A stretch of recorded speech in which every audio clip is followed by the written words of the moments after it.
Bonjour à tous, on est ravis de vous retrouver encore une fois pour une session webinar. Donc France Digital organise depuis le début du confinement différentes office hours pour répondre à vos questions. Et on a aussi décidé d'aborder certains sujets de formation, puisqu'on s'est dit que c'était peut-être le bon moment pour continuer d'apprendre. Aujourd'hui, on a la chance d'accueillir Patrick de la Wild Coast School, qui va en fait vous former au b.a.-ba de l'intelligence artificielle, qui va essayer de vous introduire via différents sujets aux différentes techniques de l'intelligence artificielle. Donc, je vais te laisser commencer ton cours. En tout cas, je vous remercie d'être encore nombreux et présents pour ces webinaires et j'espère que vous allez apprendre plein de choses aujourd'hui. Bonne session. Merci beaucoup. Bonjour à tous. J'espère que vous m'entendez bien. Je me présente brièvement. Alors, pendant que le média que je suis en train de partager va s'afficher à l'écran. Donc, en attendant qu'il s'affiche, je me présente. Donc, Patrick Fompé, je suis formateur data à la Wild Coast School, qui est une école digitale qui forme à différents métiers du web. Donc développeur web, front et back, développeur mobile et data analyst. Voilà, la slide est présente. Alors, parfait, maintenant je vous vois tous. Je vois les commentaires. C'est génial. Du coup, je vais juste reprendre donc, le logo derrière de l'école. Donc, je travaille dans cette école en tant que formateur data. Je suis également développeur web et mobile.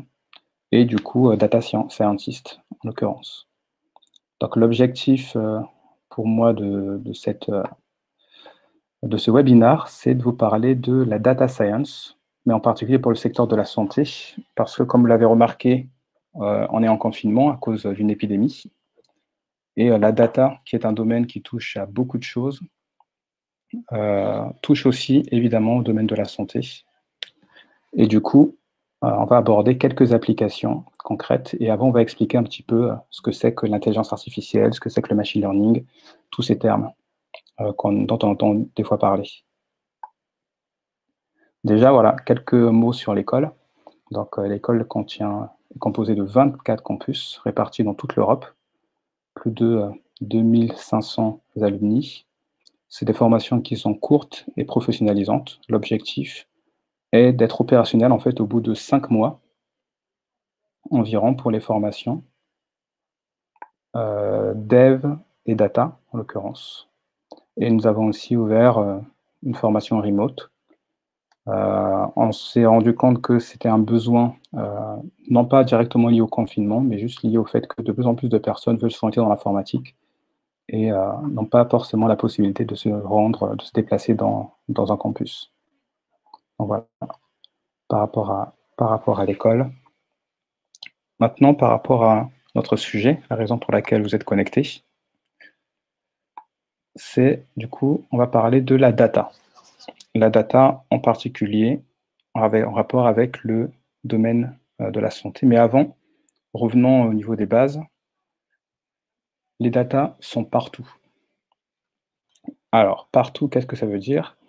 Déjà, ça veut dire que tout autour de nous, quel que soit le domaine dont on parle, on trouve des données. Donc ici, il y a un domaine culturel, évidemment, les données sont sous forme de texte, des données de géolocalisation, des données de transport, donc quel que soit le domaine, données météorologiques, évidemment, statistiques, scientifiques.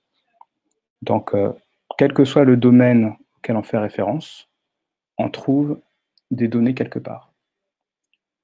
Et ce qui est intéressant, en particulier, c'est qu'il y a eu une explosion du nombre de données à notre disposition.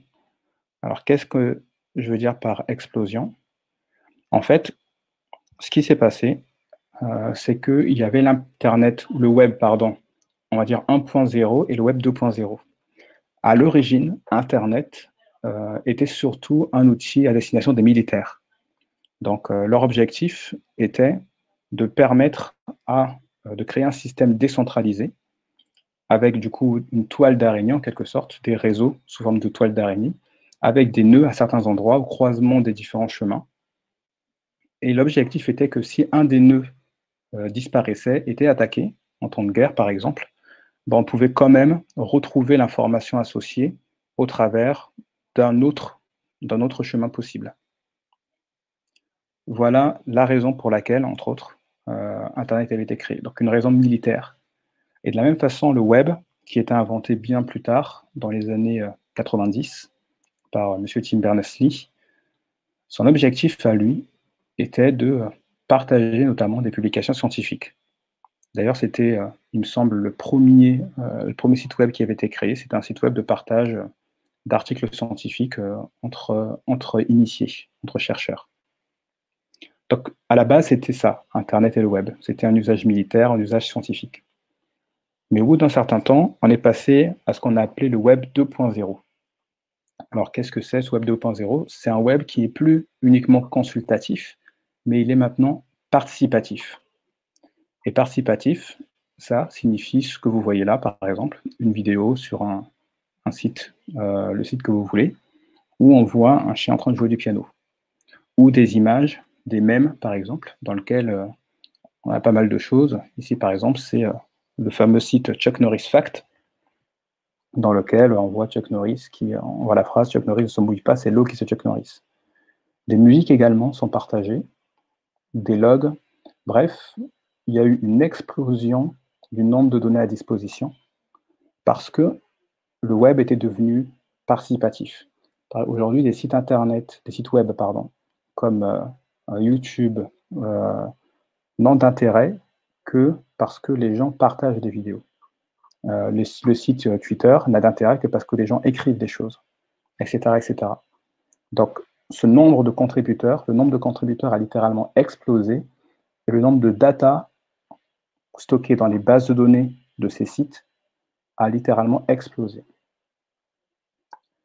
Voilà, avec comme conséquence évidemment que toutes les entreprises se sont retrouvées avec une somme de données assez importante, assez des fois volumineuse, des fois pas forcément, en tout cas des données à traiter. Évidemment, le cinéma a des données sur le nombre de personnes qui sont allées voir tel ou tel film. Le péage a des données sur le nombre de personnes qui empruntent cette autoroute, et du coup qui permettent d'analyser un certain nombre de choses. Un détail intéressant, dans le dark web, les données qui ont le plus de valeur, en tout cas parmi les données les plus chères dans le dark web, ce sont les données liées à la santé, données médicales. Évidemment, boulangerie aussi, c'est des exemples d'entreprises qui ont des données. Donc, toutes les entreprises ont de la data, et elles en ont encore plus depuis que le web est devenu contributif. Et du coup, un certain nombre d'entreprises ont essayé d'optimiser leur façon de gérer leurs données. C'est ce qu'on appelle des entreprises data-driven companies. C'est des noms qu'on connaît tous. Ce sont des mastodontes, c'est les fameuses GAFA. Alors, on peut rajouter GAFAM et ça se modifie, ça grandit au fur et à mesure du temps. Avec les licornes, qui sont des entreprises qui grandissent en l'espace de quelques années. Alors, juste pour répondre à la question sur le dark web, en fait, il y a le web légal, entre guillemets, et il y a un web qui est caché. Autrement dit, pour y accéder, on doit passer par différents systèmes. Je vais vous donner les pistes pour y aller, parce que normalement, c'est illégal.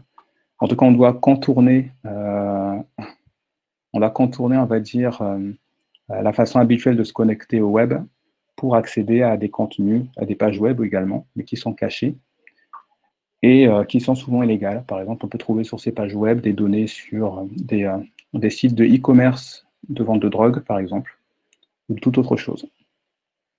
Voilà un peu ce que peut être le dark web. Donc du coup, je reprends, ces différentes entreprises ont optimisé leur façon d'utiliser leurs données de manière à être data-driven. Et ça leur permet justement d'avoir un avantage concurrentiel assez intéressant par rapport à d'autres entreprises du même domaine. Maintenant, qu'est-ce qui fait que ces entreprises arrivent à optimiser leurs données? Ce n'est pas qu'une question de quantité de données. C'est sûr, Google a énormément de données sur nous, parce qu'on utilise ce moteur de recherche. C'est le moteur de recherche le plus utilisé dans le monde. Netflix a beaucoup de données sur les utilisateurs. Netflix, qui est une entreprise qui consomme le plus de bandes passantes dans le monde et fait de la recommandation, on va en reparler. Donc, avoir beaucoup de données, en soi, ce n'est pas suffisant. Qu'est-ce qu'il faut pour pouvoir les utiliser efficacement? En fait, il faut utiliser une technique informatique qui a beaucoup fait parler d'elle, qui s'appelle l'intelligence artificielle. Donc, on parle souvent, quand dans les journaux, dans les articles de presse, on entend parler d'intelligence artificielle. Nous, en tant qu'informaticiens, en tant que data scientist, data analyst, en fait, nous, on parle de machine et de deep learning. Alors, le machine learning en lui-même, ça fait déjà pas mal d'années que ça existe. Donc, vous avez vu, ça a commencé environ dans les années 50. Les premiers systèmes de machine learning. Ensuite, d'intelligence artificielle, pardon, les premiers modèles d'intelligence artificielle. Ensuite, dans les années 80 environ, il y a eu l'essor du machine learning, avec notamment des grands buzz comme le champion du monde d'échecs qui s'est fait battre par une machine, champion du monde de l'échec de l'époque. Et aujourd'hui, c'est terminé. Un humain ne battra plus jamais une machine aux échecs. Et maintenant, d'ailleurs, les machines jouent entre elles, pour dire le niveau. Et ensuite, le deep learning dans les années 2010, qui a fait son apparition. Donc, je vais vous expliquer ce que c'est que le machine learning, deep learning en quelques secondes, avant ensuite de passer à des applications un peu plus concrètes. Donc, déjà, voilà l'objectif. L'objectif du machine deep learning, il est celui-ci, c'est que, en tant que développeur, en tant qu'informaticien, on code, on programme, on écrit des lignes d'instruction pour que l'ordinateur exécute nos lignes de code. Jusque-là, ça c'est le schéma classique d'un programmeur. Par exemple, il va pouvoir programmer la lampe d'un réfrigérateur pour qu'elle s'allume pardon, pour qu'elle s'allume quand on ouvre la porte. On peut par exemple programmer autre chose, on peut programmer un pop-up qui va nous afficher un message quand on clique sur le bouton. Voilà, on peut programmer un site web, on peut programmer une application. Maintenant, pour programmer, il faut pouvoir définir les lignes d'instruction qu'on va devoir exécuter pour réaliser une certaine tâche. Par exemple, si je veux programmer que la lampe du réfrigérateur s'allume quand je l'ouvre, je dois dire à mon programme si la porte est fermée, donc laisse la lampe éteinte. Par contre, si la porte est ouverte, allume la lampe. Voilà l'instruction qu'on pourra dire, pour écrire dans un programme. Maintenant, si je vous demande de m'expliquer en quelques secondes comment vous faites pour lire un texte. Voilà, par exemple, pour lire ce texte-là, comment vous y preniez concrètement? Donc, certains d'entre vous qui ont un peu d'imagination vont dire j'ouvre les yeux, je vise la zone du texte et je me mets à lire. OK, mais concrètement, comment on s'y prend pour faire ça? Alors, je vous laisse quelques secondes pour répondre. Comment vous faites pour lire un texte?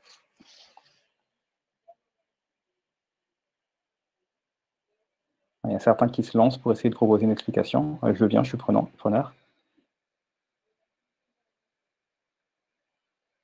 Alors, j'utilise mon intelligence, ok? C'est trop vague. Il faut bien se dire que l'ordinateur, il ne comprend pas. Enfin, c'est quelque chose d'assez rudimentaire. Il lui faut des instructions assez simples. Donc, utiliser mon cerveau, ok? Comment vous faites concrètement pour utiliser votre cerveau? C'est ça justement qui nous intéresse. J'utilise mon apprentissage. Mais concrètement, comment vous faites pour utiliser l'apprentissage? Comment vous faites pour déduire le sens d'un mot? Décoder le mot. Oui, mais ok. Justement, c'est ça le piège. Donc, moi, je vous dis ce que je lis comme réponse. Là, je reconnais les mots, je reconnais une image et des lettres, mais concrètement, comment vous vous y prenez? Quelles sont les différentes étapes pour reconnaître que ce mot veut dire artificial? Association avec... Tiens, je vais prendre la réponse de Yann Raoul, qui dit association avec des choses déjà connues. Mais comment concrètement on s'y prend pour l'associer avec des choses déjà connues? La mémoire, ok. Comment concrètement on fait pour accéder à notre mémoire?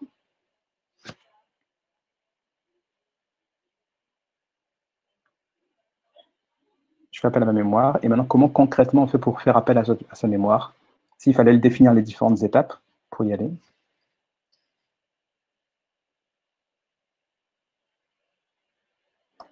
Voilà. C'est bien ce que je disais, en fait. Les événements auxquels les actions que vous mentionnez, en fait, sont les actions qui sont ce qu'on appelle en informatique de très haut niveau, c'est-à-dire au niveau conceptuel. C'est je fais appel à ma mémoire, activation neuronale de neurones, liaison de neurones, je fais appel à mes souvenirs, mais c'est très abstrait comme concept, mais concrètement, de définir comment on s'y prend, en fait, c'est impossible. Les humains sont de formidables machines qui fonctionnent de manière très automatisée. Ça veut dire qu'on utilise une machine extrêmement perfectionnée, mais on n'a pas du tout accès aux manettes. On a accès uniquement aux concepts qui pourtant fonctionnent, parce qu'il nous suffit de penser à un éléphant rose qui a des ailes, pour que là, dans votre esprit, un éléphant rose qui a des ailes apparaisse. Mais concrètement, accéder à ça, en fait, c'est impossible. C'est justement, ça fait partie du subconscient, d'un ensemble de choses que le cerveau traite de manière automatique. Sauf que si on ne peut pas accéder aux différentes étapes permettant de réaliser une chose, on ne peut pas non plus la programmer. Ça s'appelle en fait un paradoxe. C'est le paradoxe de Paul-Henri, qui était un psychologue polonais, si je me souviens bien, qu'il avait énoncé. Il expliquait que exactement, le cerveau c'est une black box. Exactement, Alexandre. On utilise un certain nombre de processus sans vraiment y accéder. Le cerveau est une black box, je reprends ton expression, et c'est un paradoxe. On n'arrive pas à expliquer concrètement comment on y accède à ça. De la même façon, comment est-ce qu'on fait pour apprendre à marcher? On pourrait me dire mettre un pied devant l'autre, mais justement, comment on fait pour mettre un pied devant l'autre? Pareil, c'est une black box. On y pense, et ensuite, tout d'un coup, nos pieds se mettent à bouger. On contrôle nos mouvements, évidemment, mais on n'a pas accès au processus qu'il y a derrière. Et du coup, on se retrouve devant ce dilemme. Si on n'a pas accès au processus de manière explicite, on ne peut pas programmer des instructions. Des instructions, justement, qui nous sont à nous-mêmes inconnues. Et justement, l'intelligence artificielle, ce sont toutes les techniques qui tentent de dépasser ce paradoxe, le paradoxe de Paul-Henri, de le dépasser et de simuler des processus cognitifs, comme le fait de penser à quelque chose, de lire quelque chose, de manière non pas explicite. On ne va pas lui expliciter les différentes étapes parce qu'on ne les connaît pas. On va plutôt trouver une autre approche pour contourner ce problème et dire à notre programme de réaliser telle ou telle tâche. Et parmi les méthodes les plus efficaces qu'on a trouvées pour faire ça, il y a le machine learning et le deep learning. Alors, comme vous voyez dans le schéma, le machine learning, c'est une sous-branche de l'intelligence artificielle, et le deep learning, c'est une sous-branche du machine learning. Donc, les deux font partie, machine learning et deep learning font partie du domaine de l'intelligence artificielle, et le deep learning, c'est une façon de faire du machine learning. Pour juste résumer les choses très simplement, on pourrait dire que faire du machine learning, c'est être droitier, et faire du deep learning, c'est être gaucher. Alors, Lubna m'entend pas. Du coup, je pense que c'est à ton niveau qu'il faut gérer au niveau du micro. Donc voilà, le machine learning et le deep learning dépassent ce paradoxe, exécutent des tâches qui n'ont pas été explicitement programmées. Mais comment on fait concrètement pour faire ça? Alors, pour le faire, voilà comment on s'y prend. Définition, du coup. On va utiliser un algorithme qui va appliquer une fonction d'approximation une modélisation du phénomène sur des données exemples. Qu'est-ce que ça veut dire, ce truc? Déjà, commençons par le terme en gras, algorithme. Alors, qu'est-ce que c'est qu'un algorithme? Donc, normalement, tout le monde, vous le savez, c'est juste un programme ou une suite d'instructions. Une suite d'instructions, ça encore, ça peut paraître un peu abstrait pour certains, mais en fait, on peut simplifier la définition en disant que tout simplement, un algorithme, c'est un objectif découpé en étapes. Donc, on pourrait même préciser, c'est un objectif clair découpé en étapes claires. Concrètement, se connecter sur ce webinaire, c'est un algorithme. C'est un objectif découpé en différentes étapes. Vous allez peut-être allumer votre ordinateur, aller sur le site, ensuite vous allez cliquer sur le bon lien. S'habiller, c'est un algorithme. L'objectif, c'est de se vêtir. Donc, vous avez fait un choix de vêtements, pris les vêtements, vous les avez mis sur vous, etc. Préparer un plat, c'est un algorithme, etc., etc. Se déplacer, se rendre, en ce moment c'est interdit, mais se rendre dans son lieu de travail, c'est un algorithme. Vous sortez de chez vous, vous prenez tel ou tel transport en commun, etc., etc. Donc, tous les objectifs découpés en étapes sont ce qu'on appelle des algorithmes. Maintenant, il y a différentes catégories d'algorithmes. Par exemple, l'algorithme des pâtes, du burger et des crêpes, on pourrait dire qu'ils font partie d'une famille d'algorithmes, l'algorithme alimentaire. Là, maintenant, une autre famille d'algorithmes, celle consistant à aller prendre la voiture pour aller en vacances, prendre un train pour aller au travail, prendre le bus pour aller chercher ses enfants. Tous ces différents algorithmes, pareil, une nouvelle catégorie, algorithme de déplacement. On pourrait citer tout un ensemble de groupes d'algorithmes comme ça, de familles d'algorithmes, en fonction de l'objectif qui est visé, en fonction de leur utilisation. Maintenant, le machine et le deep learning font aussi partie d'une famille d'algorithmes. La famille d'algorithmes de ces deux concepts, ce sont des algorithmes statistiques. C'est-à-dire qu'ils utilisent des statistiques pour fonctionner. Alors concrètement, qu'est-ce que c'est? C'est ce qui est expliqué ici. En fait, ces algorithmes, on va utiliser une fonction d'approximation, d'abord une fonction mathématique qui va approximer la réalité grâce à des données exemples. Alors, on va prendre un exemple assez simple pour l'illustrer. C'est l'exemple qui est bateau, qui est utilisé à chaque fois quand on parle du sujet du machine learning, mais il permet d'avoir une intuition intéressante en rapport avec ce que c'est que le machine learning. Du coup, je vais rebondir sur ce que tu dis, Catherine, juste après, justement, en rapport avec l'objectif. Donc, concrètement, prenons l'exemple classique de deux variables, donc deux données. On a des données qui correspondent à la taille d'un appartement en mètres carrés, d'un côté. Donc, on a première colonne de données, la taille de l'appartement en mètres carrés. Deuxième colonne, le prix du loyer en fonction de ce mètre carré. Le travail d'abord, dans un premier temps, du data analyst ou data scientist, ça va être d'évaluer si oui ou non il y a une corrélation entre ces deux informations. Donc effectivement, ces informations sont corrélées. Plus l'appartement est grand, on va partir du principe qu'on est en région parisienne, plus l'appartement est grand, plus le prix du loyer sera élevé. De la même façon, plus le prix du loyer est faible, plus on va s'attendre pour la même ville, évidemment, parce qu'en fonction des villes, dans la France, ça va être différent, mais plus le prix du loyer sera bas, plus la taille de l'appartement sera petite plutôt.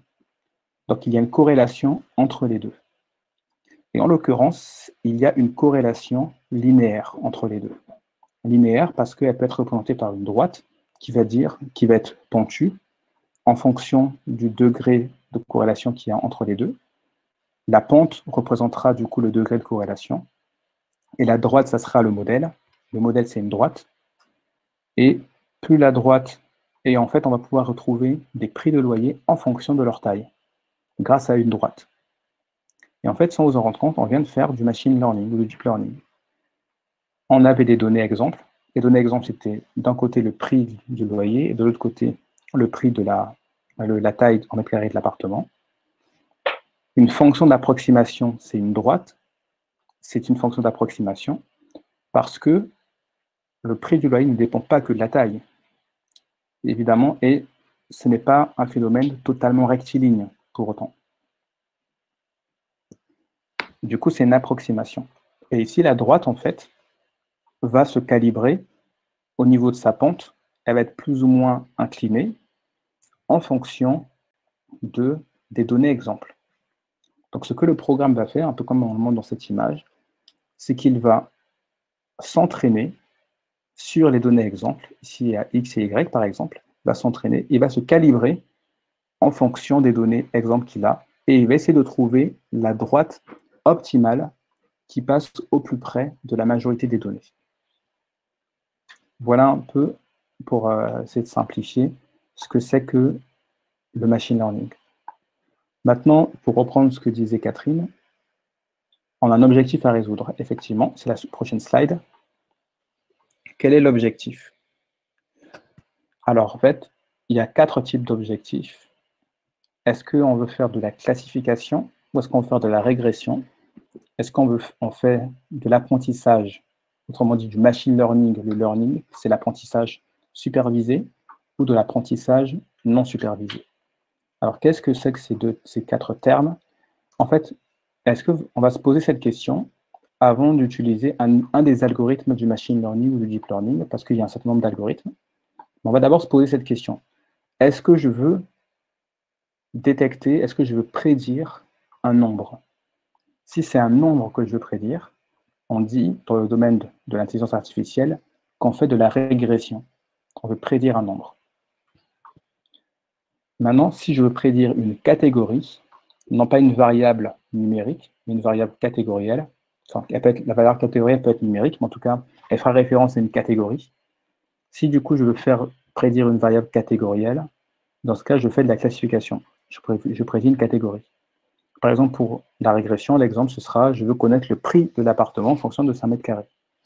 La classification, c'est que j'ai 3 images, et je veux savoir si ces images correspondent à un homme ou à une femme. Ça, du coup, c'est la classification. Maintenant, on va se demander, est-ce que je fais de l'apprentissage supervisé? Supervisé, ça veut dire que notre programme, on va lui donner les données d'exemple en rapport avec la variable X, en quelque sorte. On appelle ça la feature, la variable.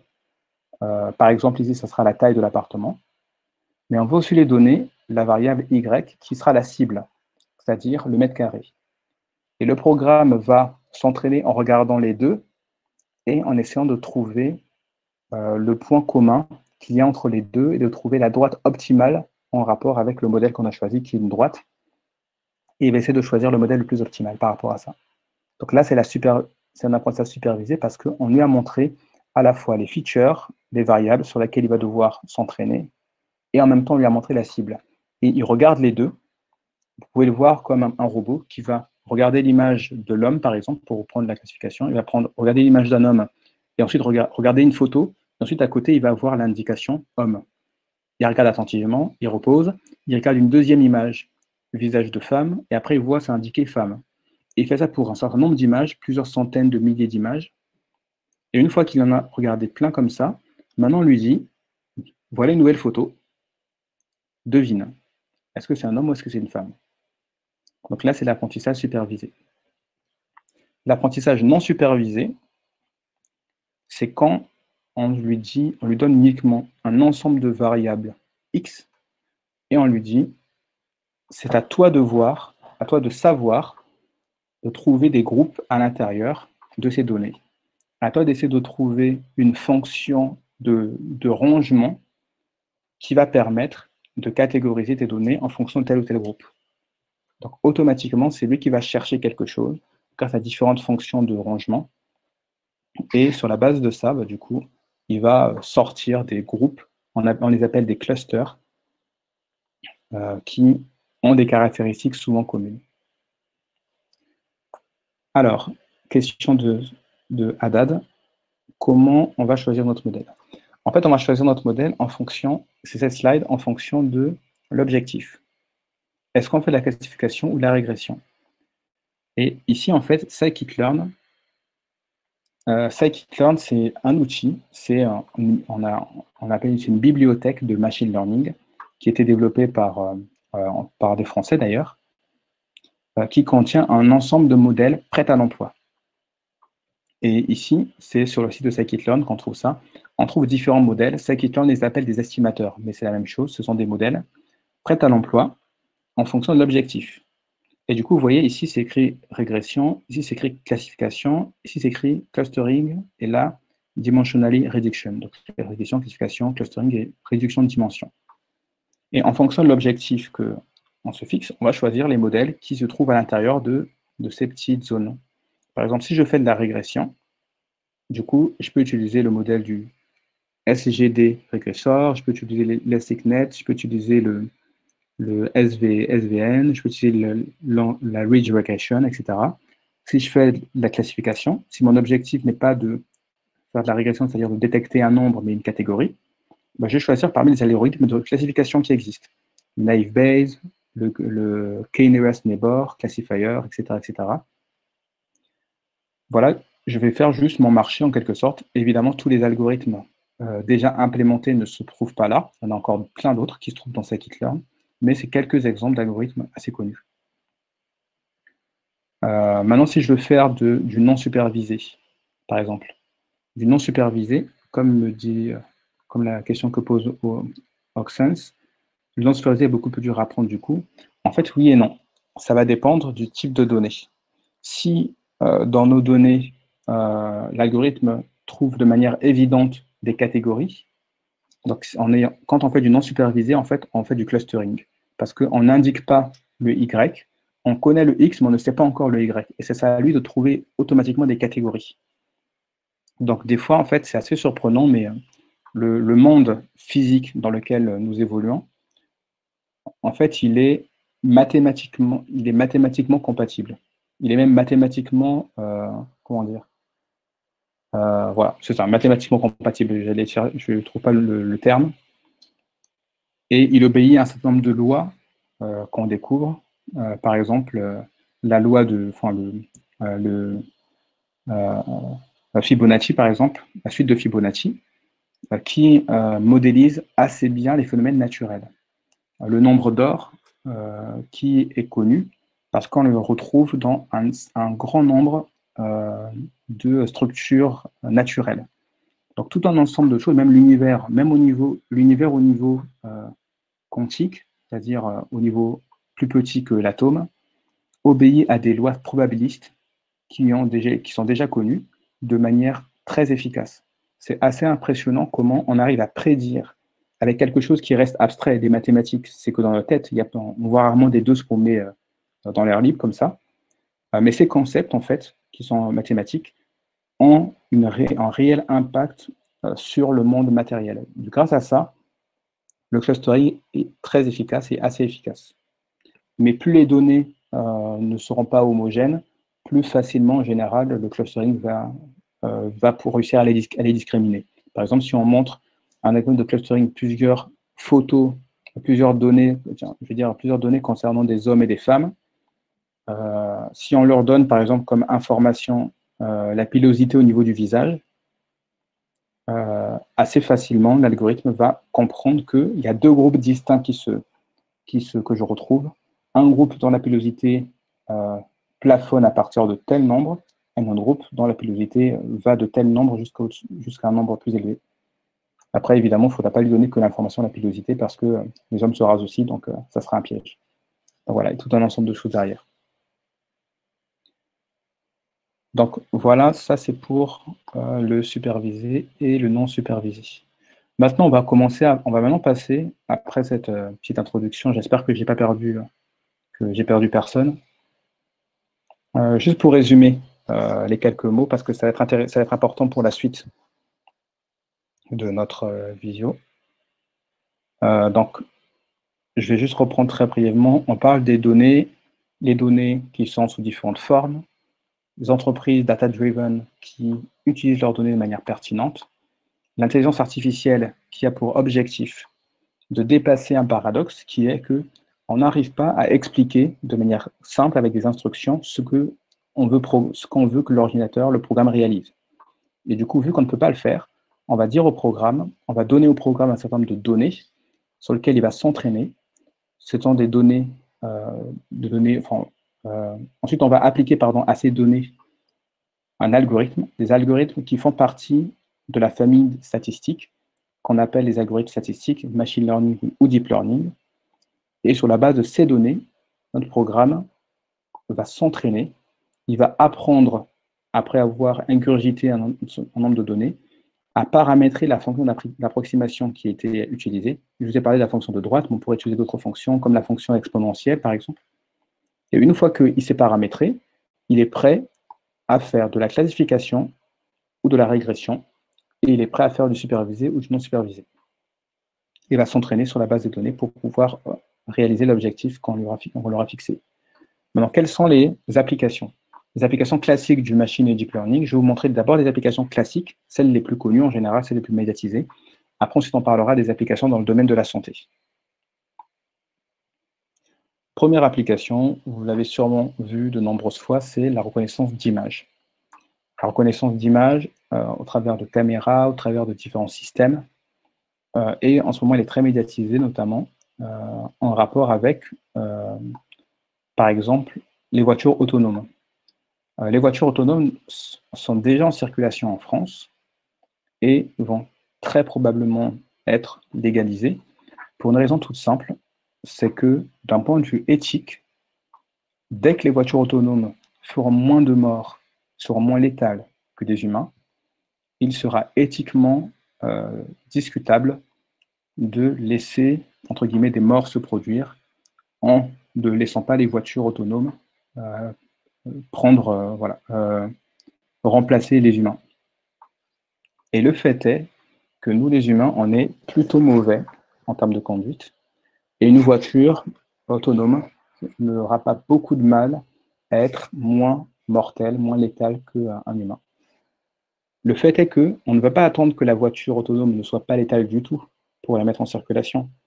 On veut juste qu'elle soit moins létale qu'un humain. Et à partir du moment où elle est moins létale qu'un humain, du coup, les voitures autonomes vont probablement remplacer un certain nombre de métiers comme les chauffeurs de taxi, etc. Ça, c'est un des exemples d'application de la reconnaissance d'image. Text mining, une autre application classique du machine et du deep learning. Alors, juste question de culture générale, est-ce que vous arriverez à reconnaître le personnage historique qui se cache derrière ce nuage de mots? Alors, il y a un personnage historique qui se cache derrière ce nuage de mots. Ok. Voilà, très rapide. Voilà, parfait. En l'espace de quelques secondes, vous avez trouvé Martin Luther King, effectivement. Les mots les plus grands sont associés aux recherches en rapport avec les personnages les plus fréquentes. Donc, freedom, we, dream, together, etc., day, etc., etc. Donc, voilà ce qu'un programme de machine learning a généré comme word cloud en rapport avec le personnage Martin Luther King. Et il y a beaucoup d'applications du text mining. Par exemple, on peut détecter pour quelle personne vous allez voter lors de la prochaine élection, sur la base des discussions que vous avez en public ou en privé sur vos téléphones portables, sur WhatsApp, sur Facebook, etc. On peut détecter un certain nombre de choses. Même l'anecdote qui est assez intéressante, c'était un père de famille qui avait une fille, une adolescente. Il vivait seul avec sa fille et il reçoit des réductions pour des couches. Je ne connais pas la marque de couches qu'elle a reçue comme réduction, mais en tout cas, il en a reçu. Il était surpris parce que sa fille avait passé l'âge de porter des couches, et lui aussi. Et le fait est que les conversations de sa fille sur certains réseaux sociaux avaient été analysées par des programmes, et ils en avaient compris qu'elle était enceinte. Et du coup, ils anticipent les réductions pour le futur bébé. Et ça, avant le père. Donc voilà, par exemple, comment le text mining peut être utilisé pour analyser du texte. On peut l'utiliser pour plein d'autres choses, évidemment. Voilà, exactement. Très intéressant, Claire. Moral Machine du MIT, c'est un petit jeu sur lequel on nous propose des dilemmes éthiques en rapport avec les voitures autonomes. Et en fait, on va devoir faire un choix pour décider si la voiture autonome va faire tel ou tel choix, parce qu'effectivement, il y aura des morts, mais il faut à un moment donné que la voiture décide qui est-ce qu'elle, de qui est-ce qu'elle va préserver la vie ou pas. Voilà, et du coup, le text mining permet, lui, du coup, d'analyser les textes et d'anticiper les choses. Alors, notre application, le système de recommandation. Alors, ces chiffres sont éloquents et ces chiffres doivent être mis à jour parce qu'il y a une augmentation. Alors, 30% du chiffre total d'Amazon est généré grâce au système de recommandation de produits. Et le succès de Netflix repose sur son système de recommandation de films. Donc, c'est des chiffres assez importants, 30% du chiffre total d'Amazon. Et beaucoup d'entreprises font la même chose. En fait, ils se sont rendus compte que grâce au text mining, grâce au système de recommandation, on peut automatiser du coup cette recommandation et surtout targeter au plus près le besoin de l'utilisateur. Et ça permet en fait de donner l'impression à l'utilisateur qu'on lui propose uniquement ce qui l'intéresse. Et du coup, forcément, on augmente ses chances de prendre tel ou tel produit. Notre application, très classique, c'est les différents moyens de détection. On peut détecter grâce aux machines de deep learning, évidemment, on peut détecter, prédire. On devrait dire faire des prévisions et pas faire des prédictions, parce que ce sont des fonctions d'approximation mathématique dont on parle, et du coup, c'est de la prévision, c'est des probabilités, et non pas de la prédiction, comme si c'était une science exacte. Mais néanmoins, les résultats sont tellement impressionnants qu'on se rapproche quelquefois du 99%. Donc, du coup, on peut prédire l'illettrisme grâce en analysant les conversations SMS, par exemple, ou l'utilisation que certains font du téléphone portable. Si l'utilisation qu'une personne fait du téléphone portable est essentiellement des appels et peu de messages, ou qui détecte un certain nombre de fautes ou des mots, des groupes de phrases très courtes et très simples, et sur la base de ça, on peut prédire l'illettrisme. On peut aussi faire des choses intéressantes. Lors de la dernière élection présidentielle en France, par exemple, là c'était du text mining, plutôt, je reviens, on peut détecter l'opinion politique des personnes, détecter le public auquel on s'adresse, et ils ont mixé de la détection et du text mining pour écrire, alors c'est le journal Le Monde qui a fait ça, donc pendant l'élection présidentielle, juste là où était élu, lorsqu'il était élu Emmanuel Macron, en fait certaines villes de France recevaient du coup des articles de journaux rédigés automatiquement par des machines. Donc ce n'étaient pas des journalistes qui les écrivaient, c'était des machines. Et ça a permis au Monde, par exemple, de concentrer sa masse salariale de journalistes sur des sujets plus intéressants peut-être, ou en tout cas qui demandaient plus de capacité humaine. Donc voilà, ça c'est quelques exemples de ce qu'on fait déjà. Ouais, exactement. Je vais parler de la radiologie, il me semble. Et c'est la suivante. Tiens, je vais en parler. Je vais en parler aussi. Donc voilà quelques applications classiques qu'on fait déjà avec du machine learning. Maintenant, la data science dans la santé. Qu'est-ce qu'on fait et comment est-ce que concrètement on l'utilise? Alors, voilà, on va répondre à ça justement, à ces questions. Est-ce que le Covid-19 aurait pu être anticipé par l'IA, par exemple, et la radiologie? Donc, évidemment, avec le machine learning et le deep learning, marche très bien dans les domaines comme la finance, l'automobile et les différentes technologies. Il marche aussi très bien dans le domaine de la santé. Il y a énormément de choses qui ont déjà été faites, qui sont en train d'être faites et qui seront faites pour utiliser les capacités, les pouvoirs du machine deep learning en rapport avec le domaine de la santé. Alors, la première image, par exemple, comme vous voyez, un homme qui, de toute évidence, a un problème cardiaque. comment est-ce qu'on fait pour détecter potentiellement des problématiques de santé? En fait, il y a plein d'exemples qu'on pourrait citer. Je vous en donne un. Un certain nombre de... Alors, j'anticipe sur les slides suivantes. Il ne faut pas que j'aille trop vite. Voilà, déjà, on va commencer par dire qu'il y a plein d'applications. Maintenant, par contre, il faut faire attention à quelque chose de très important.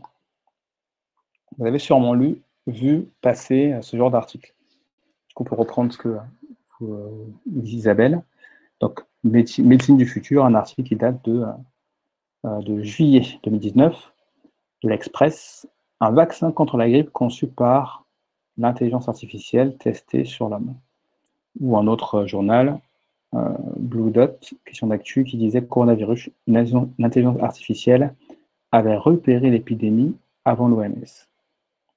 Alors tout de suite, je vous le dis, faites très attention à ce genre d'articles vendeurs, spectaculaires, mais qui souvent en fait sont sont plus spéculatifs qu'autre chose, et sont plus des pièges à clics que des véritables papiers scientifiques. Alors, il suffit pour le premier article, un vaccin contre la grippe conçu par l'intelligence artificielle, il suffit de se renseigner sur ce qu'est un vaccin. C'est un phénomène qui est naturel et non pas artificiel, justement. Et une AI ne peut pas fabriquer un vaccin. Donc cet article, le titre de cet article plutôt, hein, cet article il est intéressant, mais son titre est racoleur et ne correspond pas du tout à la réalité. Une IA ne peut pas fabriquer un vaccin.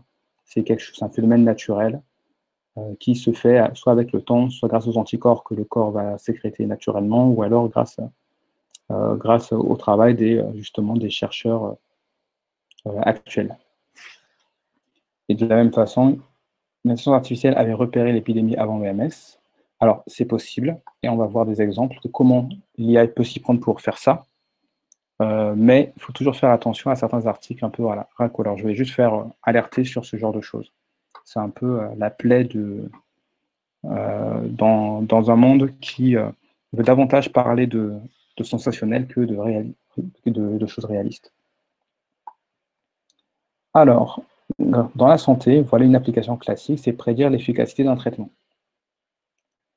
Du coup, ce qu'on fait, c'est qu'on donne à notre algorithme, notre modèle, des informations, des datas sur des personnes, comme leur âge, leur genre, leur traitement, pour ajouter beaucoup d'autres colonnes, une infinité de colonnes, parce que ce qui est intéressant avec ces programmes, c'est qu'ils peuvent comprendre et trouver des liens très très fins à l'intérieur d'une masse de données qui nous semble incompréhensible. Et ici, en l'occurrence, on fait de la classification. Ça veut dire qu'on a des données, et à l'intérieur, on veut découvrir une catégorie. Est-ce que c'est la catégorie guérie, oui, ou guérie, non? Donc, grâce à ça, ce qu'on peut faire, c'est proposer un modèle qui va s'entraîner du coup sur ces données, et il va prédire l'efficacité d'un traitement pour une personne donnée. Le fait est qu'il y a beaucoup de traitements possibles.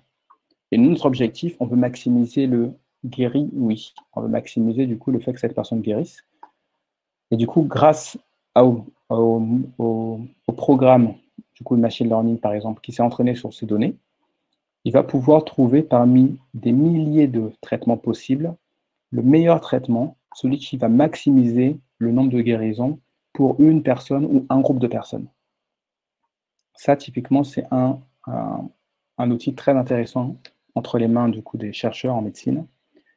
Et comme vous savez, actuellement, par exemple, en rapport avec le Covid-19, il y a une polémique. Avec le docteur Didier Raoult. En fait, le docteur Didier Raoult qui préconise la chloroquine pour soigner les personnes atteintes du Covid-19, et la communauté scientifique et médicale, entre autres, est relativement prudente par rapport à ça, pour une raison simple, et ce n'est pas du tout pour faire la polémique, ce que je vais dire, c'est tout simplement que l'effet placebo est connu et documenté. Et on sait qu'un certain nombre d'affects ou d'événements psychologiques peuvent influencer influencer l'impact que peut avoir un médicament sur une personne. Et du coup, nous, ce qu'on veut, ce que les chercheurs veulent, les médecins, c'est réduire au maximum l'effet placebo pour justement augmenter le nombre de guéris. Pas de manière artificielle, mais de manière scientifique, en quelque sorte robuste, de manière empirique. Et pour ça, il faut faire ce qu'on appelle des tests de randomisation, c'est-à-dire qu'on va regrouper plusieurs catégories de personnes. Certaines, par exemple, à qui on a dit que le médicament a de l'effet et que du coup, on va le leur donner.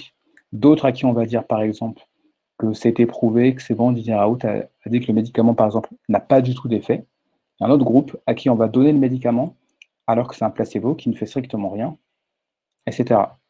Et sur la base de ça, on va mesurer la différence qu'il y a entre ces différents groupes de personnes. Et grâce à ça, on va pouvoir vraiment statuer sur l'effet ou pas du médicament, de la chloroquine en l'occurrence. Et le machine learning, le deep learning, permet de réduire au maximum l'effet placebo, parce qu'en fait, les données d'entraînement qu'on va lui proposer ont déjà été validées. Ça veut dire qu'on a déjà indiqué que la personne a été guérie, et plus on va lui donner d'informations, plus du coup il va s'ajuster à la réalité et permettre du coup de diminuer l'effet placebo et d'augmenter le nombre de personnes guéries. On a fait la même chose avec notamment des images de personnes qui avaient le cancer. Par exemple, je donne un exemple dans un pays. Déjà, les médecins, les chirurgiens sont assistés par ordinateur pour détecter l'évolution d'un cancer ou même d'une tumeur. Parce que lorsque le programme va apprendre, c'est va regarder ce nombre de photos correspondant à l'évolution d'une tumeur, il va pouvoir diagnostiquer de manière quasi automatique si oui ou non la personne est un stade avancé ou pas.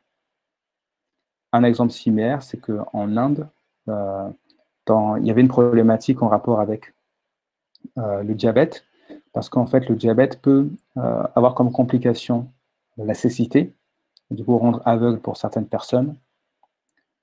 Et du coup, le problème, c'est un gros problème d'ailleurs, c'est qu'il n'y avait juste pas assez de médecins pour diagnostiquer ces personnes qui étaient en train de développer une forme de cécité, mais qui étaient malheureusement traitées à un stade tellement avancé que du coup, c'était trop tard. Il n'y avait juste pas assez de médecins. Donc, des data scientists, data analystes, ont créé un algorithme, un programme, qui permettait de détecter automatiquement l'évolution de la maladie, ce qui a permis d'optimiser la gestion des personnes, le flux des personnes, et de prioriser les personnes du coup qui étaient à un stade avancé. Le diagnostic par un médecin prenait quelques heures, le diagnostic par un ordinateur prenait quelques secondes.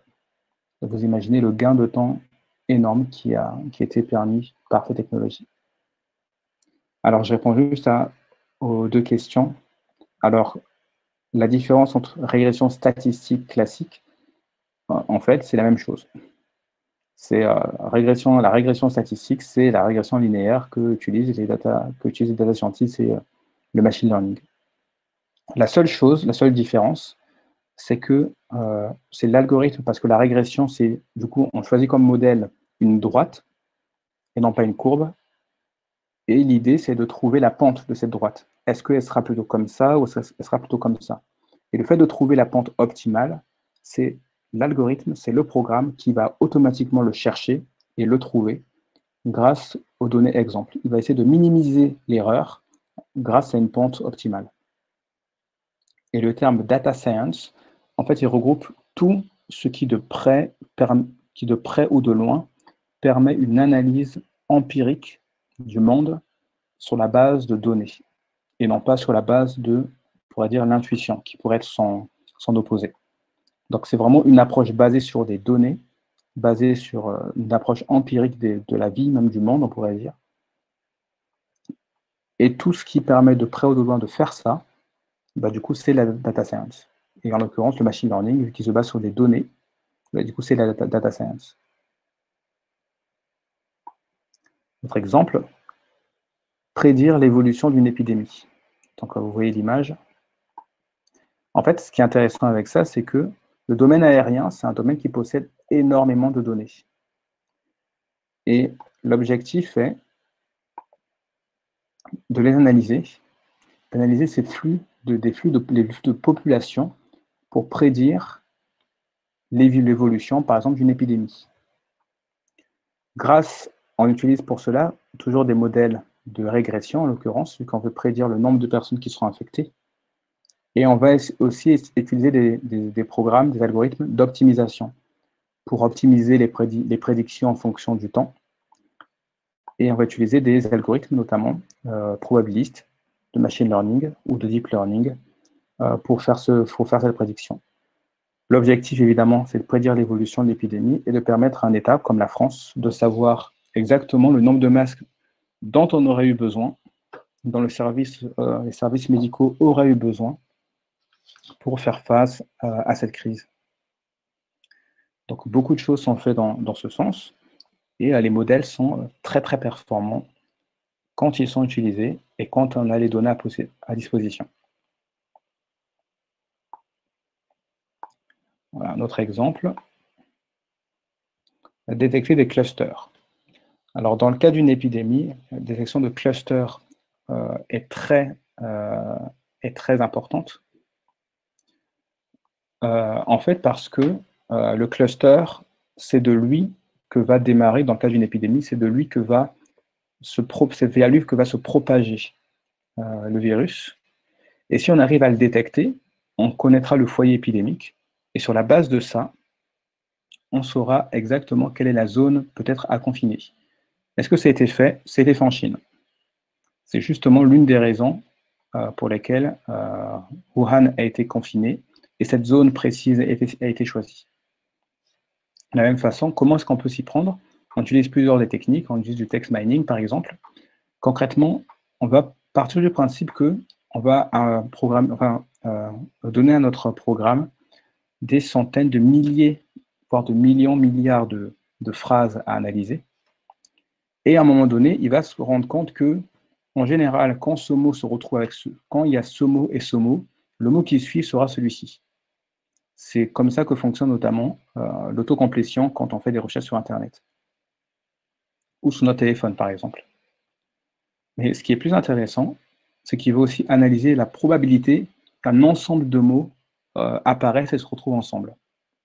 Par exemple, dans une discussion sur un forum, par exemple, d'adolescents, les mots acné et prise de poids, etc., ne seront pas surprenants. Et pareil, dans une discussion entre une mère et une fille, par exemple, dans un message privé, voilà. Je dis privé, mais les exemples que je donne ne sont pas forcément RGPD compatibles. C'est vraiment juste des exemples de ce qu'on pourrait faire. Du coup, admettons que dans un message privé, entre une mère et sa fille, ils discutent de tout et de rien. Du coup, le programme va dire, OK, cette discussion n'a rien d'anormal et je ne détecte rien de particulier. Par contre, si dans la discussion, il voit les mots tout, fièvre, vacances à Wuhan et la phrase « quand j'étais dans l'avion »,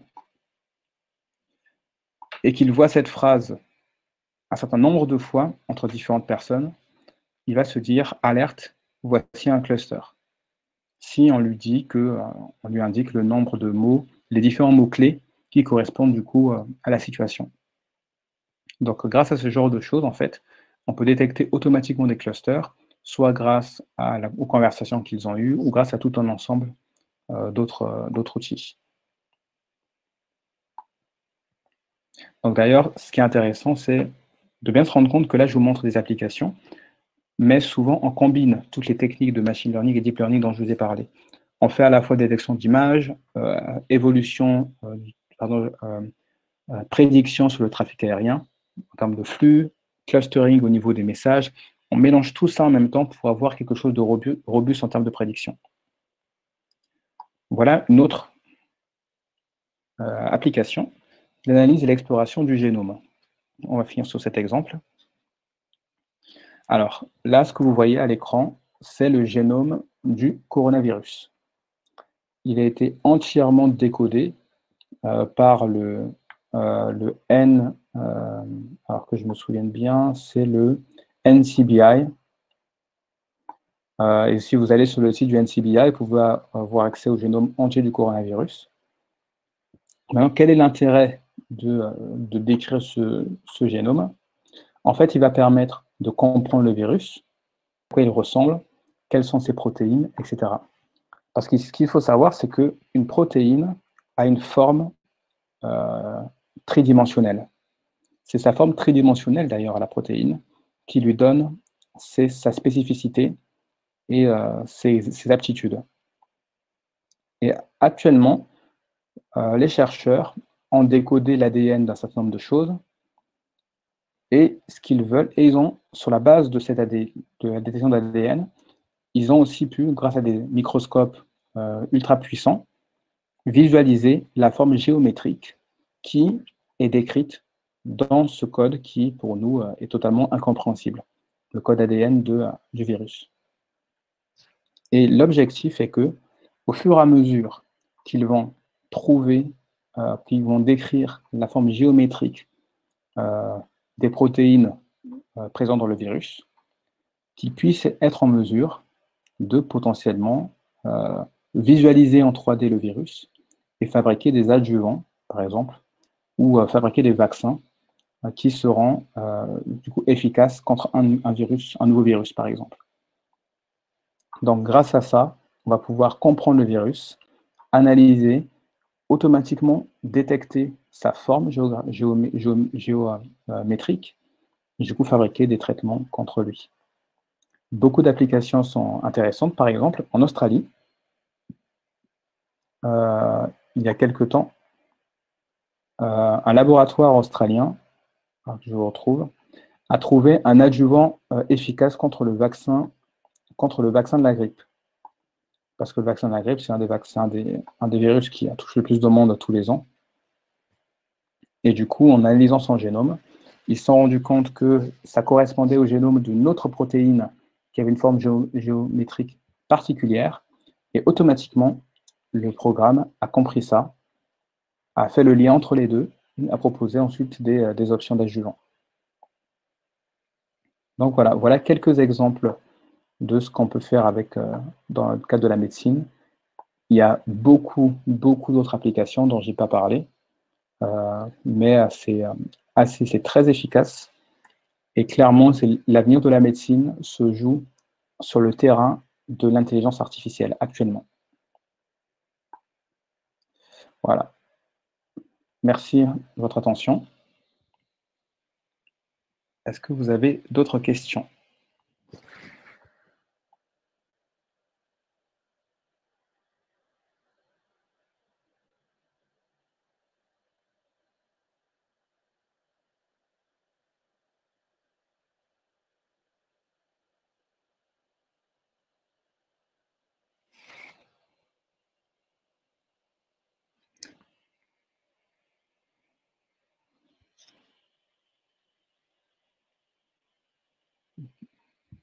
Merci à vous.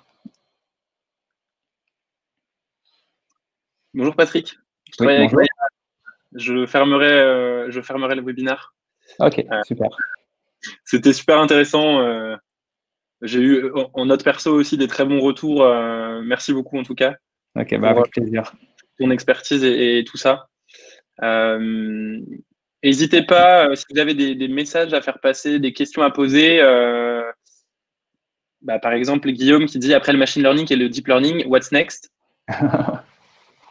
Alors, très bonne question, Guillaume. Actuellement, les deux méthodes les plus efficaces d'intelligence artificielle qui sont les plus utilisées, c'est clairement machine et deep learning.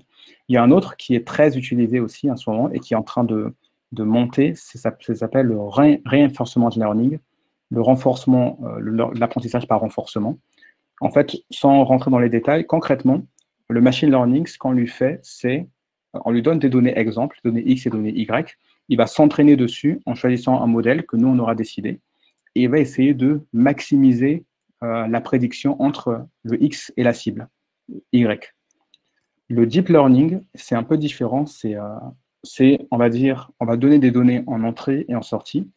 Et en fait, vous voyez le deep learning comme un énorme tableau de bord dans lequel il y aura plein de boutons. Et en fait, automatiquement, le programme, on va lui dire, débrouille-toi, manipule les boutons pour que, à un moment donné, tu te retrouves avec un score de prédiction entre X et le Y le plus élevé possible. Donc, le deep learning, on ne choisit pas de modèle a priori. On lui dit juste, voilà les données X, voilà les données Y, tourne les boutons et sors-moi un résultat le plus élevé possible. C'est pour ça que le deep learning, en fait, est relativement récent, il date de 2010, parce qu'en fait, le nombre de combinaisons possibles avec tous ces boutons était tellement élevé que, en fait, c'était trop lent. C'était pas intéressant d'un point de vue industriel. On ne peut pas, par exemple, imaginer aujourd'hui, vous utilisez votre navigateur, votre outil de navigation préféré, par exemple Google Maps. Imaginez Google Maps vous disait de tourner à gauche 1h30 après la fameuse gauche que vous avez dû prendre. Vous arrêterez de l'utiliser, vous ne l'utiliserez jamais. De la même façon, si vous disiez vous voulez prendre le train et vous voulez savoir à quelle heure le train part, si vous disiez 3 jours plus tard à quelle heure le train de lundi devait partir, vous n'utiliserez jamais. Le deep learning, au début, c'était ça. C'était trop gourmand au calcul. Et on a dû avoir des ordinateurs relativement performants pour réussir à résoudre ce problème. Maintenant, l'apprentissage par renforcement, c'est un peu un mix entre le deep et le machine learning. C'est en fait, on va donner à l'algorithme un programme et il va tester différents chemins possibles. Et en fonction du chemin qu'il aura pris, il y aura une métrique de récompense. On va lui dire que le chemin que tu as appris, par exemple, est intéressant parce que tu l'as fait en moins d'une heure. Admettons qu'on va donner un programme, il va se déplacer de Paris à Marseille et il va utiliser tous les chemins existants dans la France. Il va les tester au fur et à mesure et quand il va voir que le chemin lui permet d'arriver plus vite, du coup, il va renforcer le chemin qui lui a permis de gagner du temps et du coup, il va le reprendre, mais en essayant une adaptation de ce chemin. Donc, en fait, l'apprentissage par renforcement, il va renforcer en fonction d'un critère qu'on aura défini, qui est l'objectif final. Et il va faire ça tout seul. Ok, très clair. C'est complété par une question de Pascal Borda qui demande quid des réseaux neuronaux? Alors, les réseaux de neurones, en fait, c'est le deep learning. Les fameux réseaux de neurones, c'est l'énorme tableau de bord avec plein de boutons dont je parle.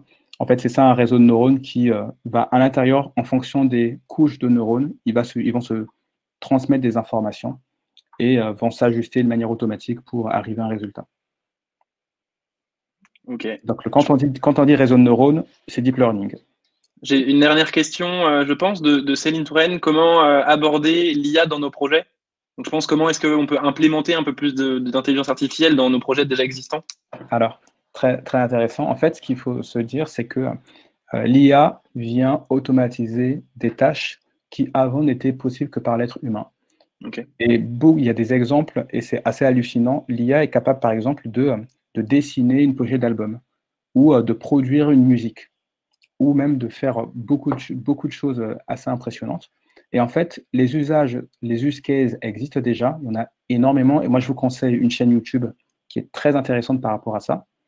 Alors je vous écris juste le thème science, c'est Science for All, et il y a la playlist intelligence artificielle. Je vais retrouver le lien.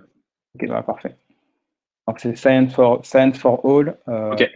intelligence artificielle, et elle est excellente. Il montre plein de use cases qui sont déjà implémentés, et les modèles existent déjà, on n'a quasiment plus à les créer. Aujourd'hui, un data scientist, comme moi, n'est qu'un utilisateur de modèles. C'est plus vraiment un créateur de modèles. Un utilisateur / optimisateur de modèles, éventuellement. Donc, si vous avez une problématique de régression, vous voulez détecter un nombre quelconque, prédire un nombre quelconque, ou une problématique de classification, vous voulez prédire une catégorie quelconque dans le cadre de votre travail, du coup, le machine learning et le deep learning peut être utilisé. Ok, j'ai trouvé le lien de la playlist que je viens de partager. Ok, parfait. Est-ce que j'ai noté aussi une personne qui parlait de quantum computing? Je pense que ça fera l'objet peut-être d'une prochaine Learning Hour. Oui, clairement. Je ne sais pas si c'est aussi tes sujets, Patrick, et si tu te sens compétent, qualifié sur ce sujet. Oui, c'est un sujet que j'apprécie beaucoup, c'est l'apprentissage quantique et les ordinateurs quantiques, la physique quantique.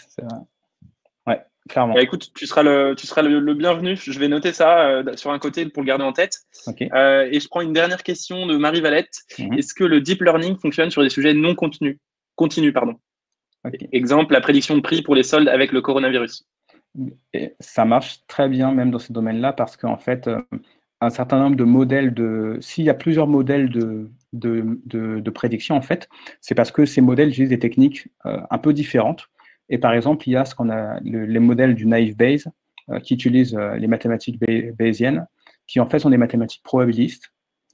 Et ces mathématiques probabilistes, en fait, sont très efficaces dans ce genre de cas de figure où un événement imprévu pourrait perturber une linéarité, on va dire, dans le phénomène. Ok, c'est noté. Merci beaucoup à tous de nous avoir suivis. Merci beaucoup, Patrick, pour ton partage d'expertise et le temps que tu nous as donné, que tu as donné à tous les viewers. N'oubliez pas que vous pouvez retrouver l'ensemble de nos passés et futurs webinaires sur le lien que je vous ai transmis il n'y a pas longtemps. Bien entendu, tous les sujets que vous pouvez faire remonter, des besoins ou envies que vous avez sont les bienvenus, que ce soit Patrick sur du quantum computing ou un autre sujet. En tout cas, merci beaucoup. Patrick, je te laisse peut-être dire le mot de la fin. Ok. Bon, en tout cas, merci à tous. Et si vous êtes intéressé par le domaine de la data, sachez que c'est un domaine qui est en pleine croissance et ce n'est pas un effet buzz. C'est vraiment une problématique de fond qui va toucher beaucoup de métiers. Et évidemment, hein, je ne vais pas faire semblant, des métiers vont être impactés par l'automatisation que permet l'IA, mais des métiers aussi vont être créés. Et dans tous les cas, faire de l'IA un allié, c'est un bon pari sur l'avenir. Et croyez-moi, ce n'est pas si compliqué que ça. Et il ne faut pas du tout être forcément avoir fait un bac plus 29 en mathématiques pour faire de l'IA. Beaucoup moins serait suffisant. Ok. Voilà. Merci beaucoup. À bientôt, du coup, à la prochaine fois. À la prochaine. Au revoir.